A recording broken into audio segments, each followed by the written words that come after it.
Wow, you really need attention today. Hello and welcome to my channel, Haylee Marie Vintage. Today I have a sewing project for you guys. So recently I took a poll on what project you guys want to see. I had a spot this month that I wasn't quite sure exactly what I wanted to make. So I had you vote across both Instagram and YouTube. You guys voted a resounding, please make 70s overalls. I had 3 dresses and a pair of overalls and you all voted the overalls. So this is what I'm making today. This is a pattern from 1973. I think it's really cute. I really like it. I chose these overalls because they're flared legs, like that's why I really wanted the pattern, is I'm really into flared leg these days. So there's also a skirt version, we're not doing that. And I think I'm gonna there's like a middle pocket on one of the versions and we will be doing that for sure. But yeah, I think this is gonna be super cute. I have not ever made overalls before and I've only made 1 pair of pants, so I'm a little bit nervous, I'm not gonna lie. This is very out of my comfort zone. The pattern says extra carefree, which we can help. I doubt it though. Be right back. My cat is eating one of my projects.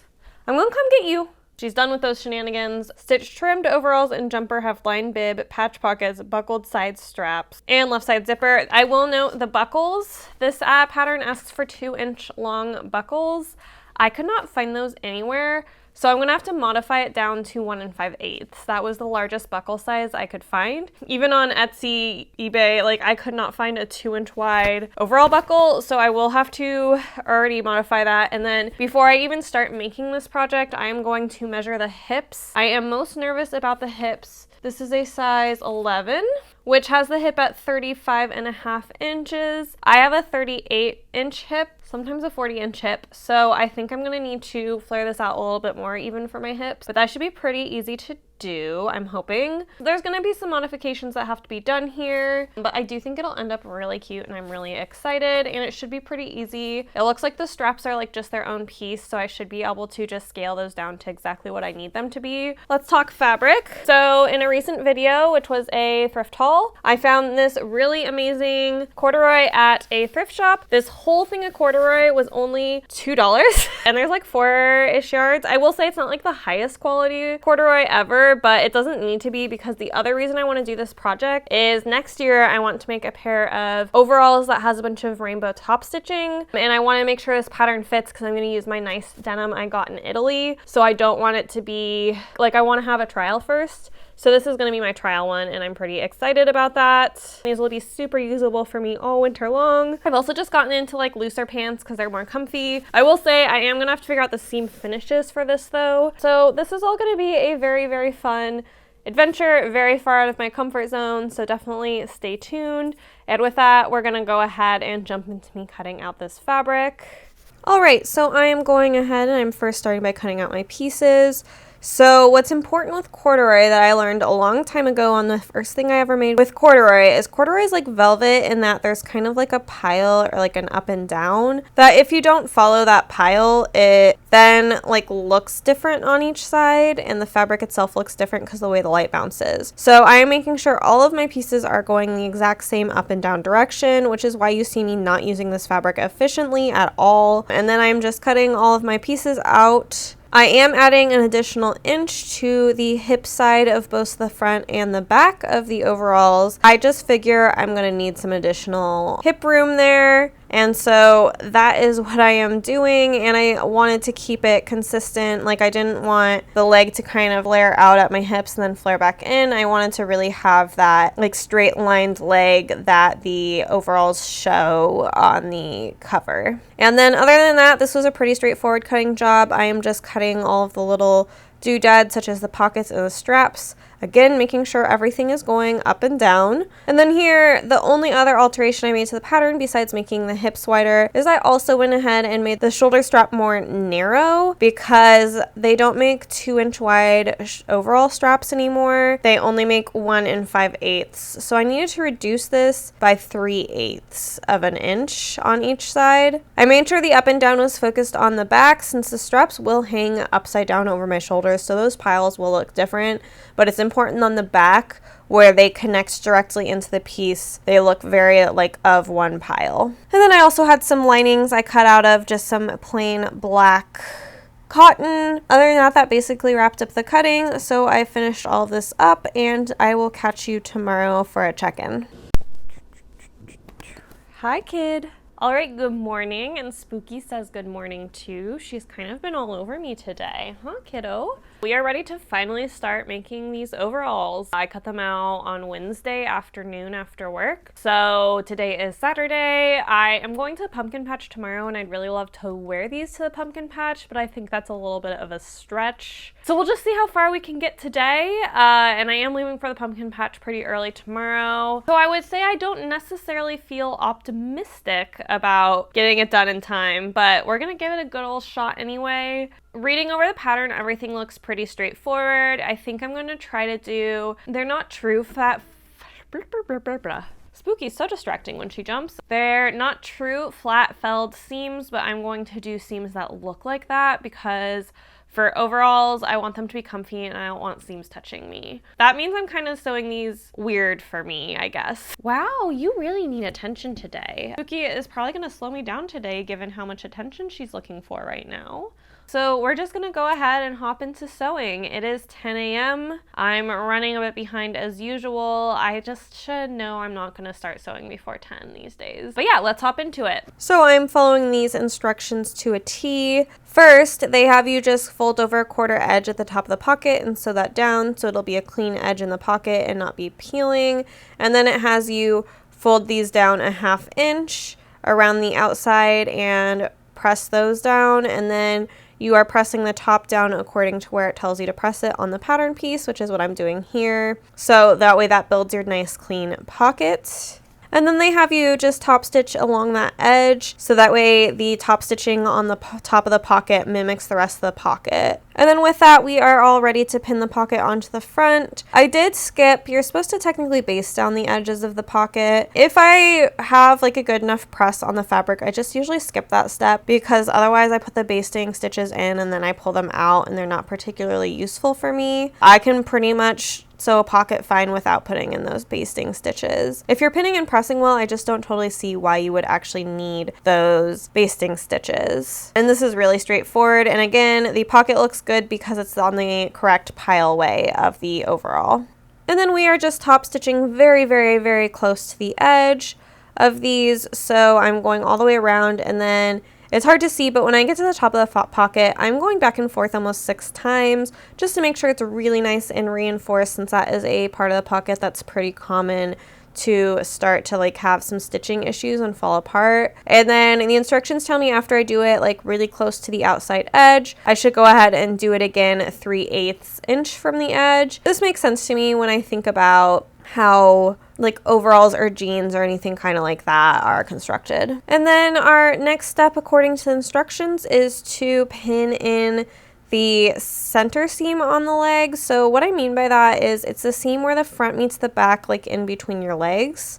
It's not been always the instruction. I feel like I remember being that early from pants before. Like I feel like most pants that I've made, you stitch the like U seam that holds your crotch and butt, I guess, together, and then you stitch the outside seams, and then your last step is to stitch the inseam. But this was the way the directions told me to go, so of course I listened, and it did make sense towards the end because there is this bib portion and there is no waistband. However, it was just definitely interesting. And then you're seeing me pin these into 2 different directions. So because this is the inner thigh seam, you can't really see this seam that well, so I thought it was a good place to experiment my preferred felled seam method on. Like if I wanted to fold over the seam on the outside, or if I wanted to fold it over on the inside and top stitch from the inside. So one of these I am pinning right sides together, and one I'm pinning wrong sides together, so that way I can try these different seam placements. So again, on both sets of the legs that I'm trying the different things on, I'm going to trim the seam by about half of the total width of the seam, so then I can press down the other seam and tuck it under. These are, I think, technically like not true felled seams. I just need something flat that doesn't touch my body and make me cringe. So I don't need them to actually like, these are wide legs, I don't need them to be like able to endure high stress. So that first one, I was showing you what I was doing from the one that I'm going to be top stitching on the inside. This is the one with the felted seam that I'll be top stitching from the outside and have the seam on the outside. So I am just showing you this process a little bit more close up of, again, folding over that like longer seam almost twice to enclose the raw edges of both seams, and then I will top stitch this line here down. And then we're still in our experimenting. This is the actual sewing angle. I think all this is good things to show you guys since I'm learning as well. So this is me top stitching the felled seam from the outside with the seam on the outside. I just don't think I'm a neat and detail oriented enough sewer for this, so this was not my preferred method. I don't think it looks bad by any means. I just definitely prefer the other method, which I'll show you in a second. So here it is with the extra fabric on the inside, and I'm just top stitching that down. The reason I think I like it from the inside better, because the seam isn't actually like 3D on the outside, everything just looks more even, and it's better for me to have kind of where it looks maybe a little bit more crooked on the inside. Here I'm sort of attempting to show you the difference. You can see the less prominent seam on one than the other from the outside. And then the next thing they have me do is pin together these to create that U shape that holds your crotch and your butt. I'm sure there's a better word than I'm using, but you guys know what I mean. You know what seam this is. It's your crotch seam, your camel toe seam, whatever you want to call it. Guess maybe what? Is that your rise seam from the technical term? Guess tell me the technical term down below, but I still think I'll probably call it the crotch and butt seam because I think that's kind of fun. And then we have now reached the point in the overalls where we are working on the bib. So I've put the pocket on off camera because it's the same exact pocket process as it was for the pants. It's just a slightly smaller pocket. And then the bib, I cut the lining out of a just plain cotton fabric. I am just pinning that on. I'll just be sewing all around the edges, just not down at the bottom. And then with those edges, I am just going ahead, I am clipping the corners, cutting down the seams a little bit just so that way this is less bulky. It's all shaping up slowly but surely. These definitely are taking quite a bit of pressing, particularly the bib and the pockets. And then to keep with the consistent top stitching, the pattern has you stitch all the way around really, really close to the edge, and then you go back around with that 3/8 seam allowance sort of on the edge, just to make sure you're keeping, again, that kind of consistent. I would just call this the jean look, where there's just a lot of top stitching with like 2 rows of threads, and that's just kind of how it looks. And these are definitely designed to kind of be a like denim overall style thing. Wow, it really feels like we're cruising, but here I am basically just attaching the bib to the front of the pants, and I am going to just be basting this down because eventually I'll put in a facing. One thing that's kind of strange is this pattern doesn't mention any sort of facing or seam finish here.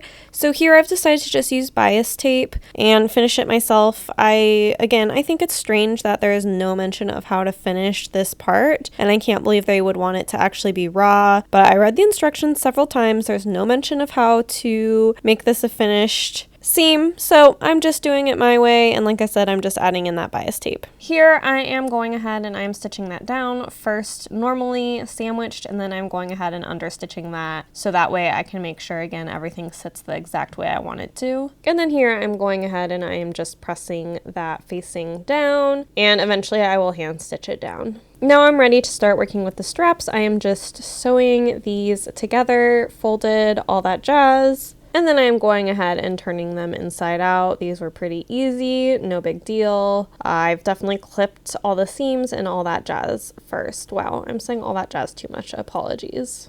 And then once they're pressed, we're doing, you guessed it, more top stitching. Again, going around as close to the edge as possible, and then going around again 3/8 from the edge. And then my next step here is just to pin these to the top of the back and baste these down before going to do the facing. And then with those basted down, I'm going ahead and pinning on the facing. I'm just going to be stitching around this, and it will sandwich the straps so everything looks nice. And here I'm just working on getting these turned inside out and pressing.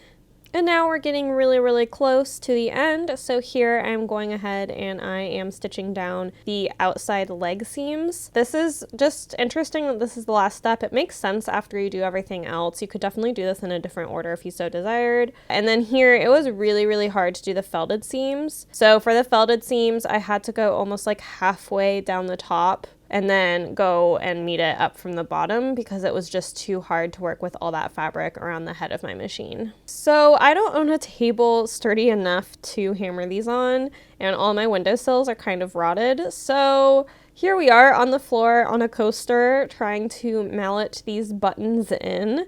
This was a bit of a journey. So I've gone ahead and tried these on. They're about 5 inches too long. So I am first just measuring that with my gauge and then trimming it away.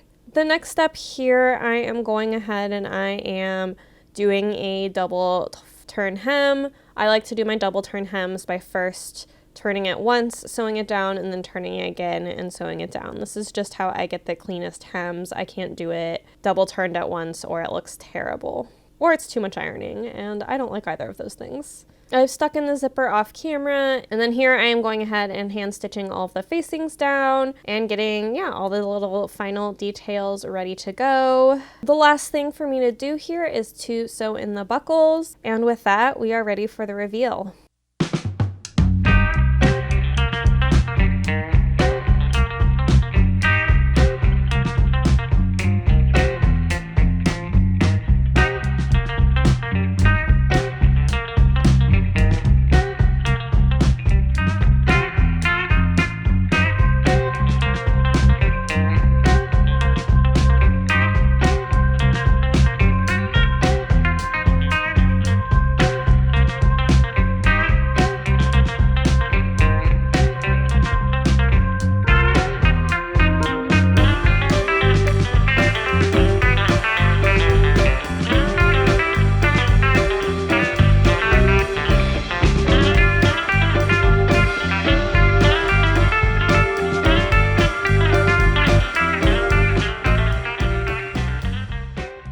Alrighty, you have seen the reveal. I hope you enjoyed. I know I love these overalls. Before I get into the official wrap up, let's first talk budget and how much this cost me to make, as well as how long it took me to make. So I have my spreadsheet here, as always. Fabric for this was super cheap. All this corduroy that I used was $2. Which is really, truly wild. I got it at the thrift store. It was cheap. Notions. I have gotten much more sophisticated in figuring out how to calculate out my notions. So any seam binding I use, anything, I have like a per yard measurement that I'm using there, or how much it costs. The notions for this, which would have been the zipper, the clicky guys, the buckles, and the thread, brought us to a total of $8.26. And then Spooky, hey, Spooky is really hyped. You're gonna hear her in the background, and it's stormy out, so sorry. So the pattern was the most expensive part, coming in at $33.08. I'm going to use this pattern, I think, a bunch, so I'm perfectly fine with that cost for that pattern. It'll get cheaper the more I use it. That brings us to supply total of $43.34. Which, honestly, a pair of overalls that's really well made and very stylish and cute for $43, I am more than happy with. As far as labor, this was a fast project. So a lot of 70s stuff that I make is less hand sewing, which just by default makes it faster. But I was still just shocked at how fast these overalls took me. These overalls only took me 5 hours, 45 minutes, which is pretty cool. I didn't expect that. So that's actually pretty low labor cost for us. As always, I multiply that 5 hours and 45 minutes by $25 an hour, which is about what a seamstress makes in Seattle. And that brings us to a labor total of $143.75. So if I were to sell these and pay myself for my labor, that would bring us to a grand total of $187.09. I think that's a great price for these, considering when you think about all the other projects I've made, how much more they've cost. Like the fact that something this versatile works as well it does is pretty darn amazing. All right, so now let's go ahead and hop into our normal wrap up. So these are the overalls. They look like very legit, like they don't look homemade. Not that I'm always making things that look particularly homemade, but these look particularly not homemade, which I think is pretty cool. Have the side zipper and then the buckles to get them on and off. As far as cons, it's really just a whole con of overalls. I find that they're just not the most fun to use in the public restrooms, especially like gross ones, because you have to keep the straps from touching the floor. But this is not like a make error. The only, like, as far as I would say, the only error is I did miscalculate for thinning out the straps, and now they are too thin by quite a bit. In the future, I will not be thinning these out so much. But otherwise, these are pretty much perfect. Oh, there's a nice big stain on the butt. These will be going in the wash, so I'll be testing their washproofness very quickly. These are really wide, which I do really like, but I do think at some point I'll want to make a version that is not so wide. But I will say I'm going to make more of these overalls. I definitely know I want a pair in purple. I am gonna say, like, I think for me, overalls are probably more of a, like, when I'm hanging out at home type of outfit. I don't think after like wearing these out and about a ton, I want to wear them on like high travel days. But on days where I'm at home sewing and things like that, I think they're absolutely wonderful. Obviously, this is a shirt I wear in the reveal. I think it looks great with a lot of my different turtlenecks. So yeah, I do. I think they're really, really great, and I'm really, really happy with them. So this is not my favorite make ever, but I have already worn it the most, and I think it will probably be one of my most ever worn makes. It is just super practical for my lifestyle. Between pottery and gardening, just all the different things that I do, overalls are really practical. And I'm really proud because obviously I learned how to do, I think it's felted seams. I feel like that's partially what makes this look so professional. And even on the inside, it then causes no sensory issues. I'm not gonna like all of a sudden change and start using felted seams for everything, but I definitely will be starting to use them for more things, especially if I'm working with like a denim or a corduroy. I think felted seams are just what makes sense. And I'm really proud of learning that new skill, and it wasn't that hard. I think a lot of times it's really easy for me to be intimidated by a new skill that I've never done before, but I feel like I've been slowly learning that I don't need to be intimidated. It'll be okay. I can do it. All that good stuff. I don't know. I'm absolutely thrilled with these. I get lots of compliments when I wear them. I feel really like stylish and cute in them, but I also like can be really active and move a ton. I love the dresses I make, but like, let's be honest, you can't be like as wildly sitting or kicking or bending over and doing things in a dress as you can a pair of overalls. So I'm really pumped about that. And then I also think because of the way these seams are finished, they're gonna wash really well. It's a really nice spot on the butt. I bet I sat on something on the bus. So we will be proving how washable these are very, very shortly. Yeah, like I said, I want to make a pair of these for sure in purple. I also have some corduroy that is navy with like really cute berries and stuff on them up in my fabric storage.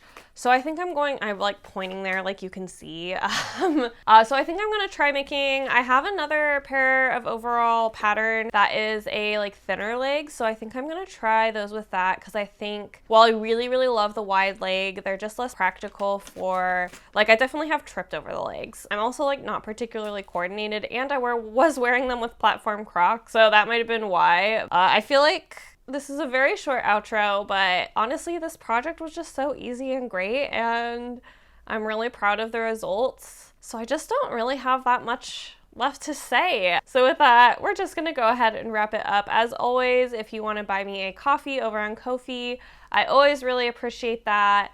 It really helps me out and runs my channel. As you can see, given the fact that 5 hours and 45 minutes is the shortest I've ever spent on a project, and the video editing will take another 3 to 4 hours. I put a lot of time into this channel, and I like to be transparent. I make about $15 a video, so that doesn't, even for a cheaper pair like this, where it was only like $43, that doesn't even cover half of my costs. I always appreciate those coffees. And then of course, you are always able to support this channel by subscribing, commenting down below, or giving this video a thumbs up.